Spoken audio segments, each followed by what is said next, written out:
Hola amigos, queremos presentarles un video muy interesante que se ha creado en atención a la participación de Tabasco en el Salón del Chocolate, que por primera vez se va a dar en Calatayud, en España. Hemos encontrado que hay un punto de confluencia de nuestras historias, la historia prehispánica del cacao y del chocolate que se da en Tabasco, donde sale el cacao al mundo, y por eso somos la patria del cacao y la cuna del chocolate, y este video nos relata la historia. Te invito a que lo veas con atención. Es nuestra presencia en Calatayud, en Monasterio de Piedra y en el Salón del Chocolate de Calatayud. Viva Tabasco, viva México, viva Calatayud, viva España y viva el cacao, y particularmente la historia que nos une, viva el chocolate.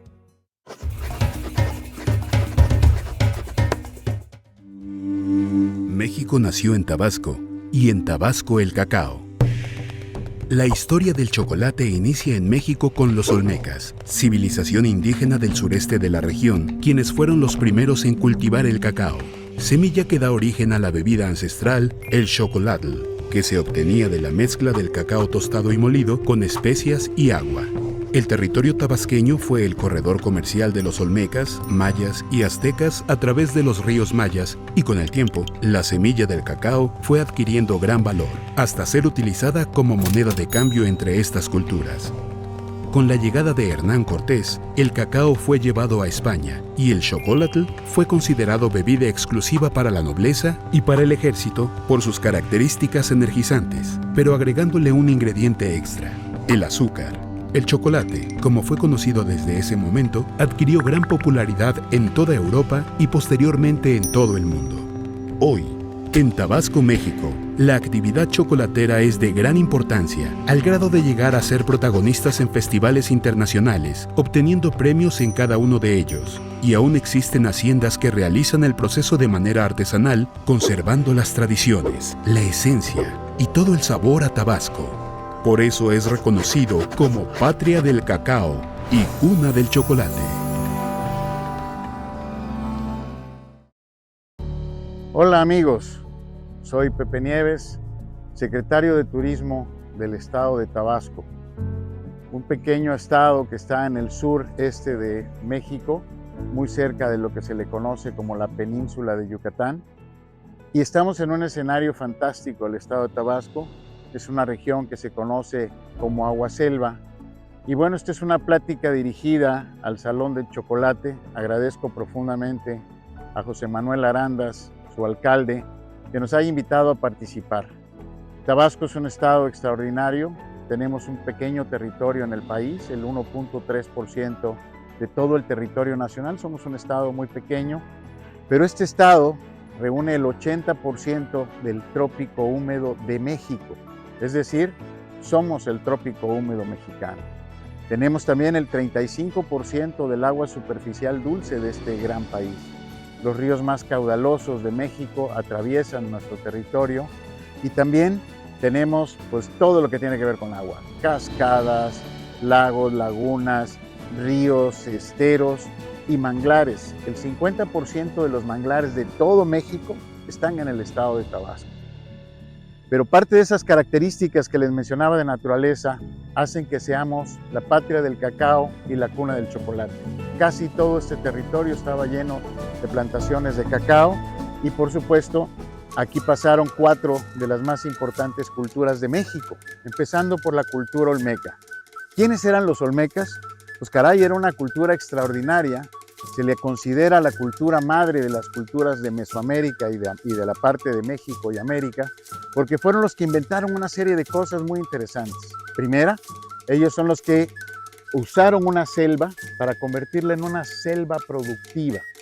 Esas son las plantaciones de cacao, son sistemas agroecológicos completos. Eso los hace muy interesantes y los hace muy únicos. Ellos en ese sentido encontraron que ahí había un fruto que al principio solamente se chupaba y se tiraba. Bueno, ahora quisiera comentarles cómo es que esta historia nos une, cómo une Calatayud con Tabasco, porque es una historia apasionante. Como mencionaba, los olmecas hace muchísimos años inventan o procesan el cacao, lo convierten en una siembra. Luego viene la creación del chocolate y así pasaron muchísimos años, se fue sofisticando cada vez más su consumo hasta llegar a los mayas. Los mayas lo exaltan, lo convierten en una bebida de élites, en algo muy caro, empieza a convertirse en una moneda, entonces empieza a adquirir un valor pues francamente extraordinario, ¿no? Porque era un alimento que también era una bebida y una bebida sagrada, una bebida para los nobles. Ya los mayas lo convierten en una bebida muy de clase y luego vienen los aztecas, que ya son de la época del posclásico y que son precisamente los que estaban en la Gran Tenochtitlán cuando llegaron los europeos, los españoles particularmente. Pero bueno, los aztecas la convierten, el final de los mayas y el principio de los aztecas, la convierten en una moneda importantísima. Es decir, ya pagabas tú cosas, están en todas las crónicas, conejos, esclavos, alimentos, en fin, ya era un uso comercial. Tanto que precisamente había unos personajes en Tenochtitlán, los cercanos a los reyes, que eran los grandes mercaderes. Esa es parte de las características de Tabasco. Tabasco, al ser tierra de agua, toda la vida fluyó a través de los ríos que hemos llamado ríos mayas, todo ese flujo comercial. Entonces, aquí era un territorio en donde confluían muchas cosas muy interesantes. Los mayas habían creado un concepto de beber cacao juntos, chocolate le llamaban. Entonces, se convierte en moneda, vienen estos personajes de la Gran Tenochtitlán, que eran los pochtecas, que hacían precisamente el intercambio comercial, y por eso estos pochtecas, que eran nativos de aquí, se presume que eran mayas putunes, mayas yocotanes, llegaron a tener una influencia enorme. En el clásico maya, de hecho, cuando empieza toda esta problemática, que se empiezan a pelear unos reinos con otro, historias muy conocidas también en Europa, que empieza a dominar un reino al otro, pues precisamente esta zona adquirió una gran importancia, porque el que se aliaba con los mayas yocotanes, putunes o chontales, como se les conoce ahora, pues precisamente tenía acceso a algo muy valioso que era pues, la moneda. Aquí era el único lugar donde el dinero se daba en los árboles. Luego viene la historia de la conquista de México, o esta historia del gran encuentro entre los dos mundos, y aquí es donde entra la parte que nos une. Viene una embarcación años antes de que llegara Hernán Cortés, y ahí vinieron por supuesto varios españoles que en su momento fueron náufragos. Entre ellos había dos españoles, uno se llamaba Gonzalo Guerrero y el otro se llamaba Jerónimo de Aguilar. Estos fueron náufragos de una embarcación que había venido muchos años antes. Sin embargo, Jerónimo de Aguilar se va con Hernán Cortés y se convierte en una herramienta extraordinaria. ¿Por qué?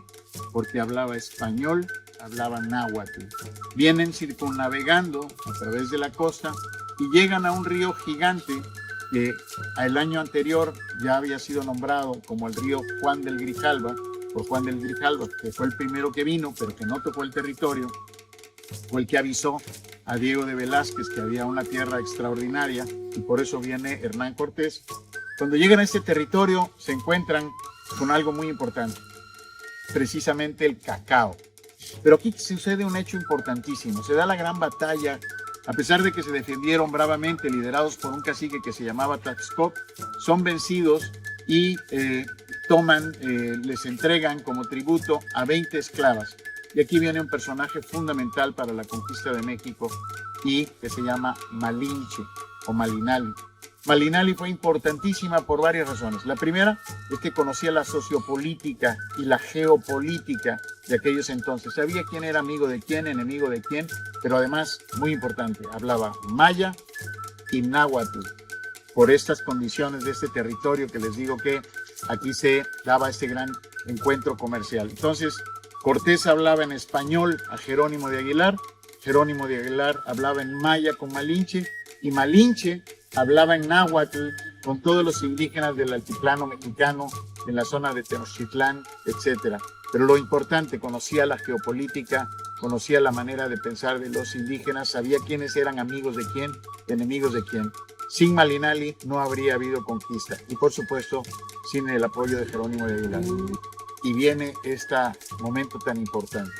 Descubrimos una nota que hablaba de que en Calatayud Jerónimo de Aguilar precisamente había mandado un saco de cacao y la receta para hacer chocolate. Jerónimo de Aguilar, tan importante en esos tiempos, y luego aparece en Calatayud, en el monasterio de Piedra. Así que creo en lo personal que sin duda pudo haber sucedido así. Así que nos une Jerónimo de Aguilar, nos une la historia del cacao, de la época prehispánica, de donde se ha creado todo este concepto cultural. Por eso tenemos este patrimonio cultural tan importante, y luego que brinca a Europa y en el monasterio de Piedra empieza una nueva historia en donde se da la conversión al nuevo chocolate que llega hasta nuestros tiempos como lo conocemos hoy. Eso es lo que nos une. Que viva Calatayud, que viva el monasterio de Piedra, que viva Nuévalos, que viva Tabasco, que viva México.